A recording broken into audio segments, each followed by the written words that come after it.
Bueno, y ahora nos vamos a ir a un tema que la verdad que a mí me pareció muy interesante cuando lo conocí, cuando lo leí.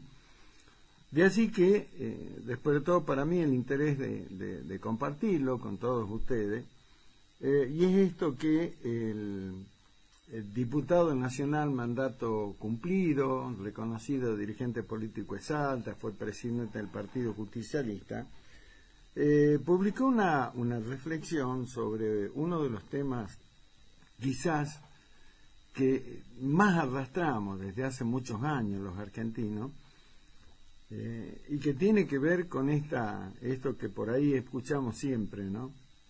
La Argentina no tiene salida, estamos condenados al fracaso, somos un fracaso, y el diputado nacional mandato cumplido, el doctor Pablo Cosiner, bueno, justamente reflexiona sobre esto en una columna que me parece muy interesante, y por eso nosotros le hemos convocado hoy acá en 7 PM para que puedan ustedes conocer cuál es el pensamiento del doctor Cosiner con respecto a esto, que me parece que es una de las grandes cargas negativas que como sociedad venimos arrastrando desde hace años, ¿no?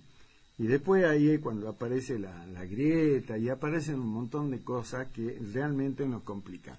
Así que sobre esta reflexión que, repito, me pareció muy interesante, vamos a conversar ahora con el doctor Pablo Cosiner. Me dice la señora Lali que ya está en línea, así que lo recibo, por supuesto, con mucho gusto al doctor Cosiner. Pablo, ¿cómo te va? ¿Cómo estás? ¿Cómo te va, Daniel? Un gusto. ¿Cómo estás? Buenas noches. Bien, gracias por tu tiempo, gracias por atendernos hoy. Así que bueno, bien, acá estamos en la lucha, tratando de sobrevivir a este tema del COVID. Bueno, yo lo decía, me pareció muy importante esta reflexión que hace sobre este tema que digo yo es uno de los males crónicos de la Argentina, esta permanente negatividad, ¿no? No tenemos salida, estamos condenados, somos un fracaso. Bueno, ¿y cómo nació esta reflexión tuya con respecto a un tema tan controvertido, Pablo? Bueno, salió porque un medio digital colega de ustedes me ofreció que escriba un artículo de opinión sobre la realidad actual. Me pareció que era hora de colaborar discutiendo o reflexionando sobre lo medular, sobre lo más importante, ¿no? No sobre por ahí lo coyuntural o por ahí lo ocasional de la política, sino realmente del problema de fondo que tiene la Argentina, que es la resolución de su problema económico, ¿no? Y sacando un poco el prejuicio de que la Argentina no tiene solución. Entonces, un poco lo que está planteando, por eso la columna se llama Argentina sí puede salir, tiene que ver con que lo que le pasó a Argentina ya pasó en otros países del mundo, que han vivido el mismo proceso de decadencia, incluso algunos mucho más complicados porque tienen que ver con procesos de guerra o bélicos, claro, ¿no? Donde su economía quedó destruida y la confrontación era mucho mayor incluso que la política. El problema es que si la Argentina sigue haciendo lo mismo siempre y no resuelve el problema de base, que te aclaro, no es económico, es claramente político. No, lógico, coincido plenamente. El fracaso de las medidas económicas tienen que ver con que no se resuelve el problema de la confrontación política, que es lo primero que han resuelto los otros países que han podido salir. De ahí yo en la columna hablo de dos ejemplos, que es España, después de la guerra civil en el año 1977, lo que hace es firmar el famoso Pacto de la Moncloa, donde los distintos sectores que habían confrontado y los sectores políticos de izquierda y de derecha hacen un acuerdo sobre una base de reconstrucción económica y social de España y la cumplen, rajatabla, y así sacaron adelante España. Exacto. Y España, de pasar a ser en algún momento el patio trasero de Europa, se constituyó en una activa economía del mercado común europeo, luego cuando se constituye. Ujú. Y lo mismo le pasó a Israel. Exactamente. Israel en la década del 80 tenía una inflación casi del 500%, un gasto público del 70 puntos de su PBI, y lo que pasó ahí es que la sociedad israelí decide no darle la mayoría absoluta a ninguno de los dos partidos, que el partido Likud y el partido liberal, y obliga a la constitución de un gran acuerdo nacional, un gobierno de unidad nacional. Ujú. Para que vos tengas un ejemplo de esto, porque la verdad es que tenemos que empezar a hablar de cuestiones concretas más Sí. de abstracciones. El gran acuerdo israelí empieza sobre el valor del queso. Ujú. Un queso kosher, que es un queso como que aquí se come el asado, digamos. Ujú. Exacto. Y dice acá el queso va a valer en 4 años tanto, y el agua mineral tanto, y los fideos tanto, y las tarifas van a ser estas, y los precios van a ser esto, y los salarios van a ser esto en 4 años, y los subsidios se van a reestructurar de esta manera, y el compromiso presupuestario para la investigación de tecnología es esto, y la producción es esto, y ahí ese acuerdo lo firman empresarios, Claro. gremialistas y los partidos. Ujú. Y vos fijate que en el caso de Israel, gobierna la izquierda, gobierna la derecha,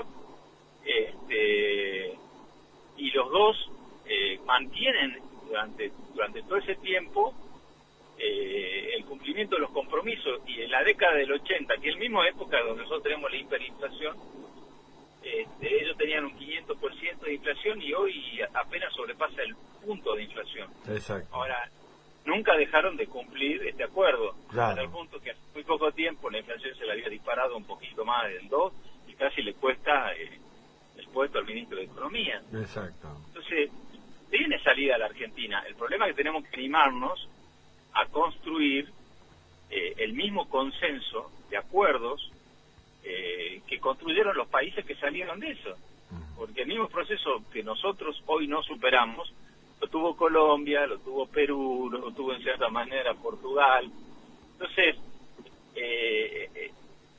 digo, porque yo lo que me preocupa es que la discusión a veces es sobre lo coyuntural, La coyuntura, porque se da exactamente. resultado que las cosas no tienen solución, y es mentira.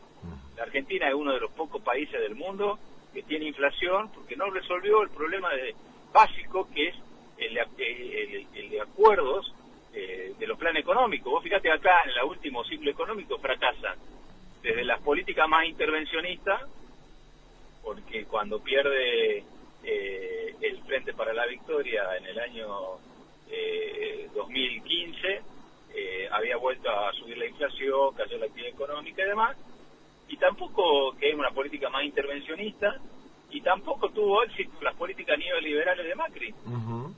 También la inflación subió, cayó la actividad económica, todo lo que sabemos, el desempleo.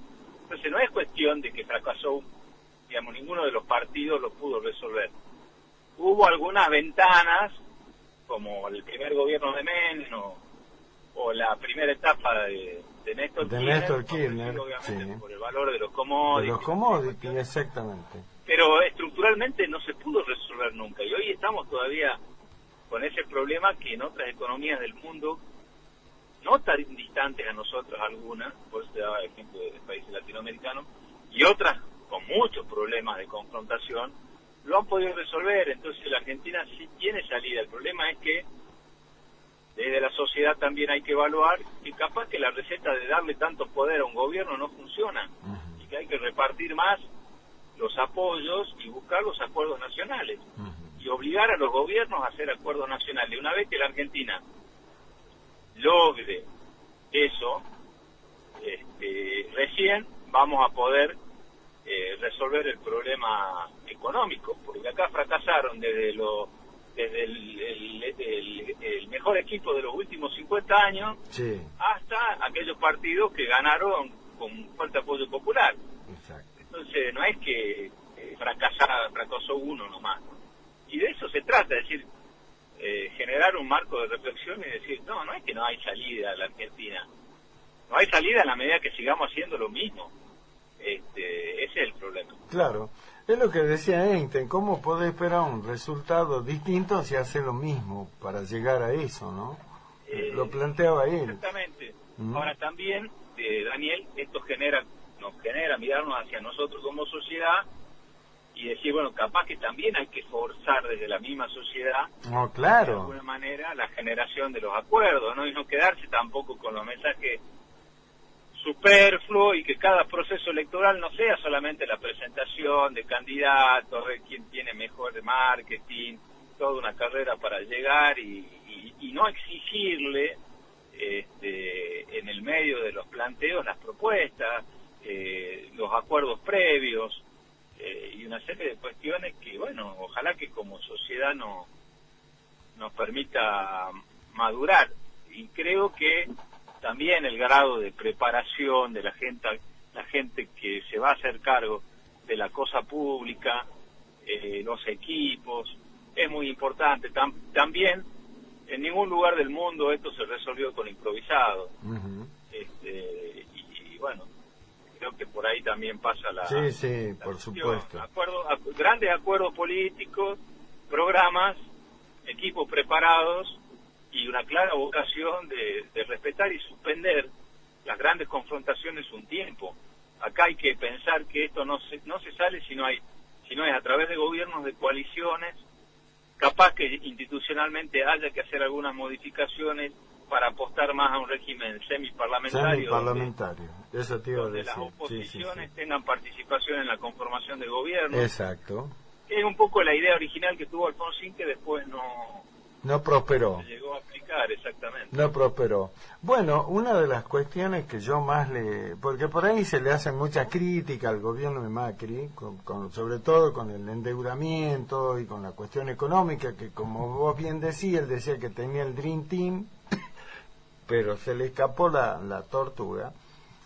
Yo una de las mayores críticas que le hago es que él tenía la oportunidad de haber llamado a un gran acuerdo nacional, porque tenía en ese momento un excelente diálogo, por ejemplo, con Sergio Massa, tenía un buen diálogo con ustedes, con lo que era el peronismo republicano, es decir, tenía una base de sustentación que era importante. Lo único que hubieran quedado afuera de esa convocatoria hubiera sido seguramente el kirchnerismo más duro, pero tenía base de sustento como para convocar a distintos sectores, partidos políticos, sectores sociales, económicos, y hacer esto que vos acabas de mencionar, y que con muy buen como muy buen ejemplo pone lo que hizo España con el famoso pacto de la Moncloa, donde eligen un presidente de transición como Adolfo Suárez, y el tipo hace la convocatoria, lo llama todo, bueno, y provoca lo que provoca.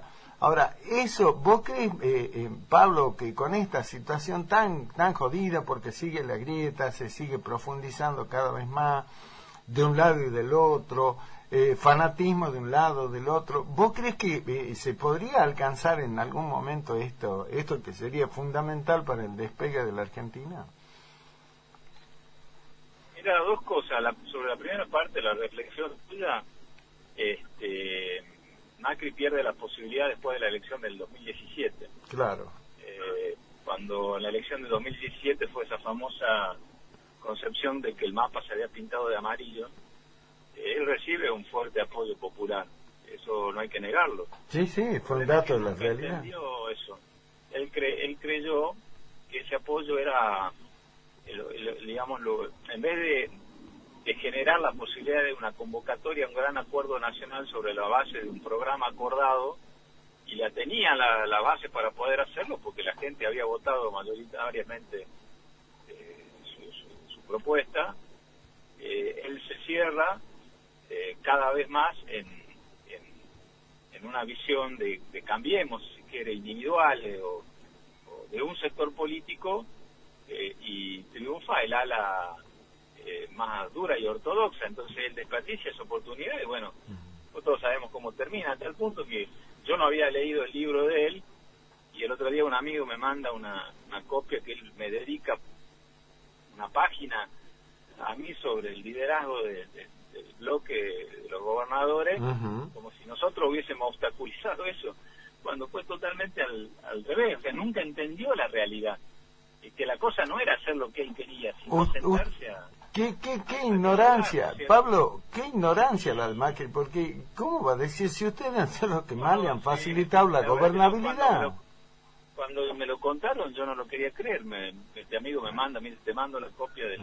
Se ve que alguien se lo escribió al libro, ¿no? No, es que indudablemente la misma letra o la línea del libro es aquella que a él le hizo, en vez de tener una actitud de política de Estado o de estadista convocando a la unidad de los argentinos, lo llevó más a una visión más coyuntural. Uh-huh. Pero si se puede con este grado de grieta, con esta grieta no. No, con esto imposible. A ver, hace falta nueva dirigencia, nueva dirigencia, digo, no es que dirigencia que hoy no exista, sino que tenga el protagonismo por ahí que hoy no tiene. Exacto. Pero que la hay, ¿no? Lo que pasa que creo que hay muchos que tienen que sacarse de encima el peso de del tener que responder de manera ciega a determinados preceptos y asumir que estamos en otra etapa donde hay que hacer otro tipo de construcciones. Uh-huh. Sí se puede resolver el problema, pero no con la grieta es parte del problema. Aquel que crea que la solución de la Argentina es posible conviviendo con la grieta, no es que nunca va a entender el proceso argentino, no entendió nunca el proceso del mundo, al cual hay que darse un tiempo también y estudiarlo. Uh-huh. Porque yo termino el artículo más o menos diciendo que en materia de resolución de crisis no hay nada para inventar, Daniel. Uh-huh. No, es pegar y copiar. Copiar y pegar. Copiar y pegar. Hay que ver cómo se resolvió en otros lugares del mundo y adaptarlo a la realidad argentina. Pero ningún país del mundo resolvió su crisis profundizando la confrontación. No. Al contrario, vuelvo a hacer, y si no nos queremos ir a Europa, veamos acá Latinoamérica. No, veamos lo de Chile. Nosotros tenemos el total de la inflación de la Argentina es casi el total de la sumatoria de las inflaciones anuales de todos los países de Latinoamérica, salvo Venezuela. Así es. O sea, es terrorífico lo que nos pasa. Si realmente no miramos hacia adentro y decimos, así no se puede seguir viviendo, no podemos seguir viviendo con el grado de intolerancia que quedó demostrado en la pandemia también.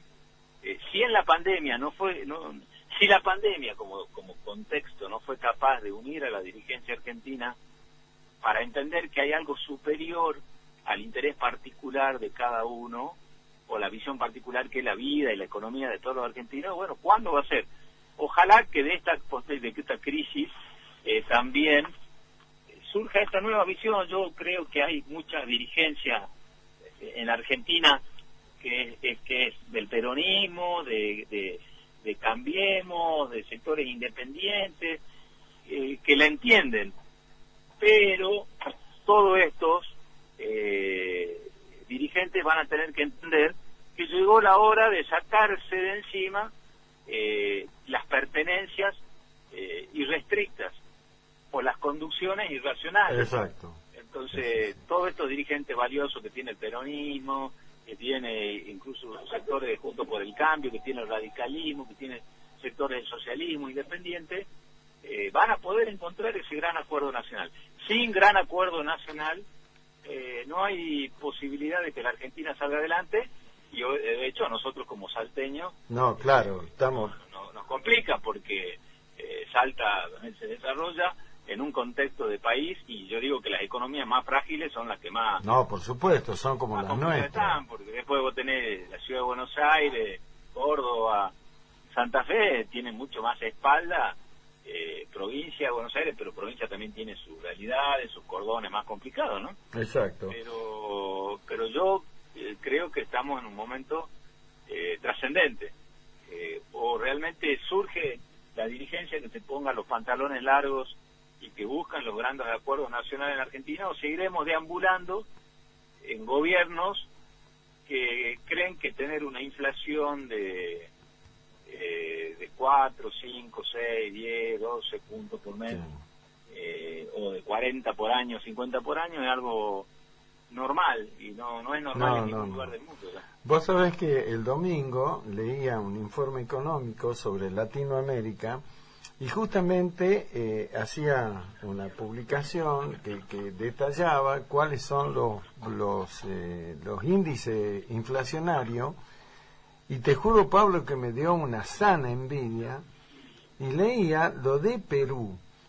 Te pongo el ejemplo ese porque daban muchos países de América Latina, pero Perú, Pablo, no sé si lo conoces, tiene el 0,25% de inflación anual. ¿Sabés qué pasa ahí, Daniel? 0,25, Pablo.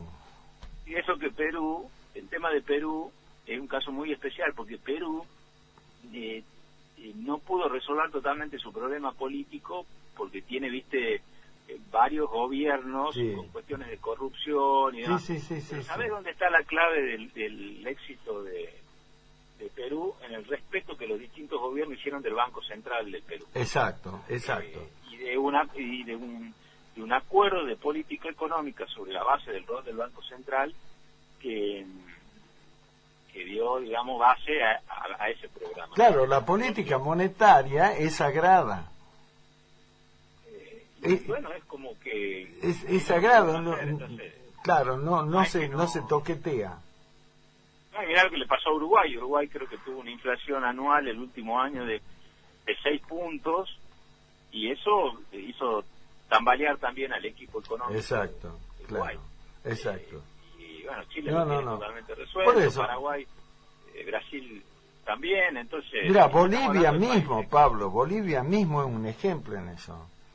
Bolivia también, por lo que pasa es que Bolivia sinceró la cuestión, digamos, eligió un sistema con mayor intervención del Estado y demás, pero que le puso reglas de juego claras al sector privado. Entonces ahí sabe, no le cambian las reglas de juego. Ya, bueno, acá estamos en un régimen socialista o de capitalismo más social, y las reglas de juego son estas. Entonces vos las conocés de entrada. Son más complicadas que en una economía mucho más abierta, pero no cambian. ¿Entendés? Entonces no es un problema allí la inflación. Pero coincido con vos de que el problema de fondo es político. Si no resuelve el problema político, estamos condenados. Bueno, Pablo, más allá de esta, reitero, me pareció muy, pero muy interesante tu reflexión. Por eso nos parecía que era bueno compartirlo con la audiencia de 7 PM. Sabe que esta es una audiencia muy política. Y por eso nos gustaba la idea de charlar con vos. Ahora, ¿se puede recrear algo parecido para decir, bueno, empecemos a ver si nos podemos juntar aquellos que pensamos lo mismo? Sí, yo creo que hay gente que lo está tratando de hacer. Ojalá que se pueda. Yo creo que hay dirigentes de distintos sectores que si el día de mañana tendrían la responsabilidad de poder sentarse en una mesa, lo podrían hacer. Lo que pasa es que, vuelvo a decir, hay gente que tira de los extremos la cuerda demasiado, y eso se termina digamos, cuando vos tirás de la cuerda con posiciones tan hegemónicas, la cuerda se termina rompiendo. Sí, ¿no? se corta. Yo creo que sí, que hay gente que puede dialogar, y hay perfiles de gente que voy a decir, en el peronismo, más allá de los partidos, como decías vos, mucho más allá de los partidos. Hay generaciones como, Florencio Randazzo, Juan Manuel Urtubey, Emilio Monzó, Martín Lustó, María Eugenia Vidal, te estoy nombrando de por eso, claro.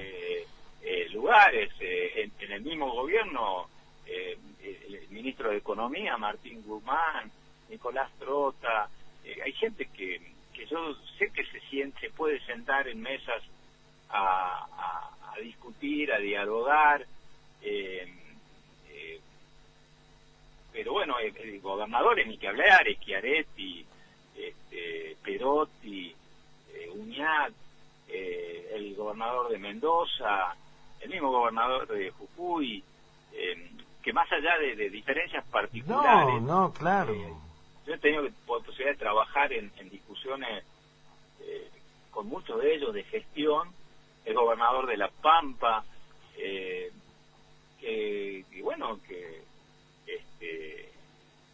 digamos, no, el mismo jefe del gobierno de la Ciudad de Buenos Aires, creo que si el día de mañana tendría alguna responsabilidad, lo creo un hombre de diálogo, ¿no?